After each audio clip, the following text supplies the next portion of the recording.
environnementale.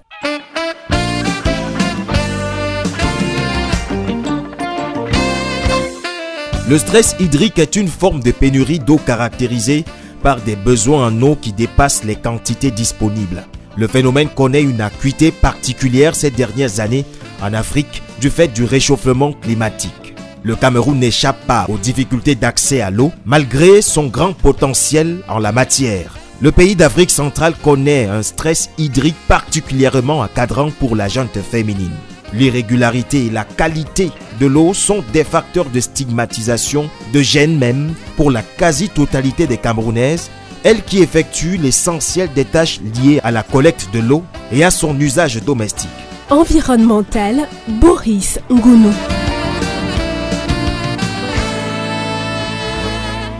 Dans cette nouvelle production du magazine environnemental, nous passerons en revue les difficultés rencontrées par les femmes camerounaises dans la quête de l'eau. Un péril hydrique au féminin que s'effectue à éradiquer des initiatives telles que le programme Eau, Climat et Développement Genre, WADEP Gender en abrégé, piloté au Cameroun par l'antenne pays du Partenariat mondial de l'eau.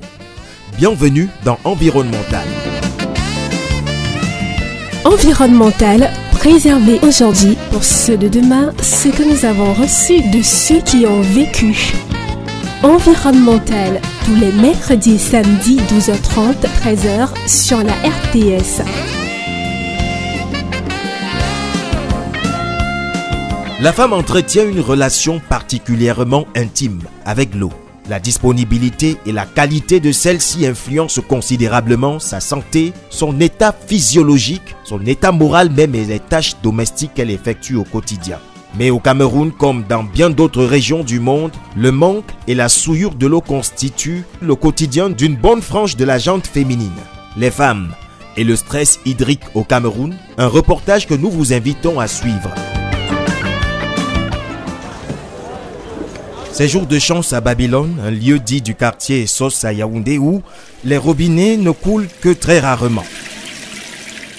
Devant la borne fontaine des lieux, les adultes, les femmes notamment, ont la priorité sur les enfants. Alors tantine Marguerite en profite pour s'approvisionner en eau.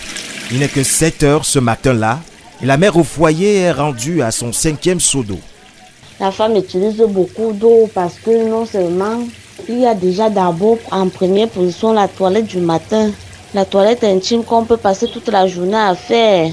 Ensuite, il y a la vaisselle, il y a la lessive, non seulement des enfants, des parents, de toute la maison.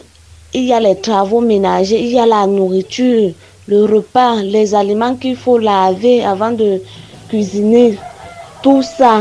En 2018, au Cameroun, l'Institut national de la statistique fait savoir que le taux moyen d'accès à l'eau potable se situe à 77% en milieu urbain, tandis qu'en milieu rural, ce taux se situe à 45%. Mais la réalité sur le terrain semble s'éloigner de ces pourcentages, tant la pénurie et la qualité de l'eau sont facteurs de stress. Parce que si vous vous levez le matin, vous ne versez pas un peu d'eau froide sur vous, pour vous remettre les idées en place, vos idées sont déjà brouillées, vous sortez, c'est déjà l'humeur même qui impacte dans l'environnement, vous êtes désagréable et tout. Ce qui est le plus étrange où je suis ici à Econo, c'est que Kamouat est juste à côté. Mais on n'arrive même pas à être approvisionné. Pourtant nous sommes à côté, on n'a même pas d'eau dans la semaine. Ça fait combien de temps? Ça fait presque 3 mois, il n'y a pas d'eau qui coule là-bas. Du coup vous êtes obligé d'aller prendre des récipients pour puiser ailleurs. Généralement quand l'eau vient même à la maison, c'est une eau de très mauvaise qualité. Les tuyaux d'abord sont défectueux. Ça sent déjà la rouille, vous percevez bien l'odeur de la rouille et tout. Le stress causé par la qualité et le manque d'eau potable est particulièrement intense chez les femmes. Le manque d'eau les plonge parfois dans des conditions insolites, voire invivables. Rochelle Oyana habite la banlieue nord de Yaoundé. Ici à Soin, chez moi particulièrement, c'est vraiment très difficile. Moi par exemple, quand je ne parviens pas à recueillir de l'eau, je suis obligée d'utiliser les gants de femmes qui coûtent, les gants en serviette là, pour me nettoyer. Simplement, peut-être au niveau des aisselles, ma partie intime et peut-être le visage. Et porter ma chaussure, mes vêtements. Alors là, je vais porter des vêtements qui vont couvrir tout le corps et me parfumer pour éviter que peut-être un mauvais parfum ne se dégage et autres. Donc c'est un peu comme si c'est vraiment très difficile de mon côté, surtout côté soir, chez moi même ici, c'est vraiment pénible. Mon enfant alors... Dans la région de l'extrême nord, la forte teneur en fluor des eaux souterraines rend la situation davantage périlleuse chez les femmes et les filles. Atteintes de fluorose dentaire, une maladie très peu connue, ces dernières sont stigmatisées, traitées de sorcières et même rejetées par les hommes. Muriel Elouga est chargée du programme Eau, Climat et Développement Genre au Cameroun. Donc on s'est rendu compte particulièrement dans l'extrême nord, dans les localités de Miri, que les eaux consommées par les communautés ont une forte teneur en fluor. Ce qui fait qu'il y a une maladie au niveau des dents qui se fait voir. Les dents deviennent rougeâtres, noires, ils ont une coloration et c'est pas très esthétique. Ça affecte de la même façon physiquement les hommes et les femmes. Mais les femmes sont plus affectées parce que à un moment, elles ont des problèmes à se marier. Parce que les hommes se disent que c'est les femmes qui sont pas, elles n'ont pas une bonne hygiène.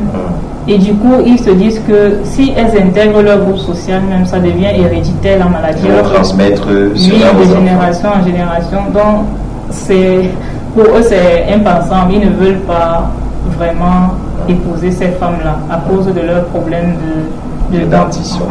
Au Cameroun, comme dans le reste du monde, l'accès à l'eau est un droit vital pour la dignité de chaque être humain. Selon le dernier rapport mondial des Nations Unies sur la mise en valeur des ressources en eau, seuls 24% des Africains vivant au sud du Sahara ont accès à une eau potable. Un péril hydrique qui accable particulièrement les filles, les femmes, elles qui supportent l'essentiel des charges liées à la collecte de l'eau et à son usage domestique. Le programme Eau, Climat et Développement Genre, WADEP Gender, en abrégé, vient d'être lancé au Cameroun. Le projet initié par l'antenne Cameroun du Partenariat mondial de l'eau vise à réduire les inégalités entre sexes dans la gestion des projets d'eau et de résilience climatique. Dans l'extrême nord du pays, les femmes sont particulièrement affectées par ces inégalités. Le climat et le difficile accès à l'eau les exposent, entre autres, à une maladie très peu connue appelée fluorose dentaire. Les détails sur cette maladie, mais également sur le programme WADEP Gender, c'est dans la rubrique Invité. Muriel Elouga, bonjour. Bonjour monsieur. Vous êtes chargé du programme WADEP Gender au Cameroun. Comment est-ce que vous présentez ce programme-là? C'est un projet qui est inscrit dans un partenariat entre le conseil d'administration et le conseil des ministres africains de l'eau en Afrique, l'Union africaine et aussi la Banque africaine de développement, où il s'agit de libérer le potentiel de l'Afrique et comment cela peut se faire à travers la prise en compte des femmes, la participation des femmes dans les projets de développement liés à l'eau et au climat. Comment est-ce que ça se traduit sur le terrain? Le programme WADEP au Cameroun est mis en œuvre par le Global Water Partnership Cameroun et qui travaille en synergie avec ses partenaires, notamment au niveau de l'État, le ministère de l'eau et de l'énergie, le ministère de la promotion de la femme et de la famille, le ministère des Transports, le ministère de l'Environnement, de la protection de la nature et du développement durable, le ministère des Finances aussi, le ministère de la Planification. La place de la femme dans la conservation, l'utilisation de l'eau, comment ça se traduit sur le terrain? Oui, pratiquement sur le terrain. Si nous prenons par exemple dans la région de l'extrême nord, dans les villages, la femme, dans ses activités quotidiennes, domestiques quotidiennes, ce sont plus des jeunes filles qui vont, ou alors les jeunes femmes qui vont chercher de l'eau pour la maison, pour les besoins de la maison. Ça peut être les besoins domestiques, ça peut être les besoins boire de l'eau, laver les assiettes, faire le ménage, se laver, son hygiène même. Ce sont des femmes. Et c'est elles, parce elles collectent, elles savent que voilà, si je collecte 3 seaux d'eau pour mon ménage, ça va suffire pour ses besoins quotidiens là. Et c'est maintenant aussi elles qui savent quel genre d'eau mais mon enfant, mon bébé, à la maison peut boire. Oui. Mais il se trouve qu'au niveau de la qualité de l'eau, peut-être qu'elles ne sont pas assez informées, surtout pour ces régions où il y a certains tabous autour de la question de l'éducation. Oui. La femme manque d'informations sur la qualité de l'eau qu'elle va peut-être donner à son premier-né, sur la qualité de l'eau qu'elle doit utiliser pour l'hygiène menstruelle. Donc c'est toutes ces questions-là qui ont amené le programme à réinterroger la question de l'eau, à réinterroger la question de sécurité en eau. Et maintenant de constater que la femme même qui est au centre, c'est elle aussi qui doit être au centre de certaines activités de sensibilisation, d'information, d'éducation, de telle sorte que non seulement la ressource est conservée, mais elle aussi elle trouve son compte. Oui, son compte. Donc ça veut dire que si on implique les femmes dans l'élaboration des projets et même la mise en œuvre de ces projets d'eau, elles vont mieux elle s'approprie de ce projet. Ça devient comme, je sais pas, ça devient comme faire un projet pour quelqu'un avec la personne. Avec la personne, c'est ça. En quoi est-ce que l'implication de la femme dans les projets en eau, en contexte de réchauffement climatique, comment est-ce que ça peut contribuer justement à l'adaptation à cette réalité climatique? Les femmes sont plus vulnérables en matière d'adaptation au changement climatique. Pourquoi elles sont vulnérables? Parce que c'est dû au système culturel qui nous entoure. On est dans un système patriarcal qui, dans certaines régions, par exemple, dans le cas de l'extrême nord, où il y a encore certains tabous à ce que la femme évolue jusqu'à un certain niveau scolaire ou bien académique. Donc, ça fait qu'elle devient limitée dans certaines connaissances. Elle peut ressentir le changement climatique. Par exemple, pour les femmes qui sont dans les GIC, qui font de l'agriculture, elle peut constater que avant, je mettais mes semences à tel moment, je sais qu'il y a la pluie, mais maintenant, quand je fais ça, il y a tout un changement, c'est même la saison sèche. Comment je fais pour gérer tout ça? Maintenant, elles ont besoin d'une information adéquate qu'elles peuvent utiliser. Une information qui sera très simple à comprendre, qu'elles peuvent utiliser pour adapter leur calendrier à l'école. Je me souviens qu'on a fait, à cet effet, on a fait une activité sur l'amélioration de la diffusion et de la collecte de l'information climat avec le ministère des Transports. Et là, il était question justement de créer un cadre entre ceux qui diffusent cette information-là et l'utilisateur au plus petit niveau, qui n'a même pas la connaissance de ce qui se fait, qui n'a aucune ressource.